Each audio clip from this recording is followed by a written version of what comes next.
इसी की धारा 92 को देखेंगे। सहमति के बिना किसी व्यक्ति के फायदे के लिए सद्भावपूर्वक किया गया कार्य। किसी भी व्यक्ति के फायदे के लिए उसकी सहमति की जरूरत नहीं पड़ेगी, उसके बारे में 92 बताता है। अगर किसी व्यक्ति को चोट लग जाती है, उसका एक्सीडेंट हो जाता है, तो उस समय में उस व्यक्ति की सहमति नहीं ली जाएगी, उसे अर्जेंट हॉस्पिटल में एडमिट कराया जाएगा।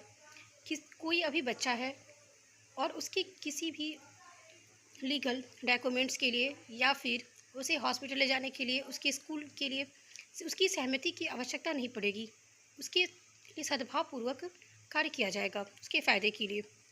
उसी प्रकार तीसरा एग्जाम्पल है, कोई विकृत व्यक्ति है, अपनी सहमति देने में असमर्थ है, उसके लिए कोई काम करना है तो भी सहमति लेने की कोई आवश्यकता नहीं पड़ेगी।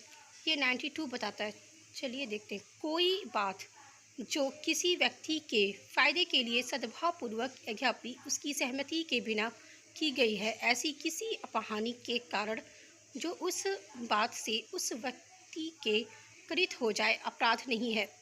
यदि परिस्थितियाँ ऐसी हों कि उस व्यक्ति के लिए यह असंभव हो कि वह अपनी सहमति प्रकट करे या वह व्यक्ति सहमति देने के लिए असमर्थ हो और उसका कोई संरक्षक या उसका विधिपूर्वक भार साधक कोई दूसरा व्यक्ति ना हो, जिससे ऐसे समय पर सहमति अभी प्राप्त करना संभव हो कि वह बात फायदे के साथ की जा सके। परंतु पहला, इस अपवाद का विस्तार संशय मृत्यु करित करने या मृत्यु करित करने का प्रयत्न करने पर न होगा। दूसरा, इस अपवाद का विस्तार मृत्यु या घोर उपहति के निवारण के या किसी घोर रोग या अंग स्थैल्य से युक्त करने के प्रयोजन से भिन्न किसी प्रयोजन के लिए किसी ऐसी बात के करने पर न होगा जिसे करने वाला व्यक्ति जानता हो कि उससे मृत्यु करना संभाव्य है। तीसरा पॉइंट, इस अपवाद का विस्तार मृत्यु या रुपहति के निवारण या प्रयोजन से भिन्न किसी प्रयोजन के लिए स्वेच्छया उपहित करित करने या उपहित करित करने का प्रयत्न करने पर न होगा। चौथा पॉइंट, इस अपवाद का विस्तार किसी ऐसे अपराध के दुष्प्रेरण पर न होगा जिस अपराध के किए जाने पर इसका विस्तार नहीं है।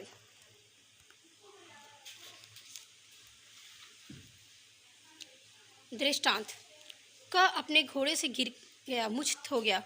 क एक शल्य चिकित्सक है। का यह विचार है कि क के कपाल पर शल्य क्रिया आवश्यक है। क यह की मृत्यु करने के आश्रय से न रखते हुए किंतु सद्भावपूर्वक यह के फायदे के लिए स्वयं किसी निर्णय पर पहुंचने की शक्ति प्राप्त करने से पूर्व ही कपाल पर शल्य क्रिया करता है। क ने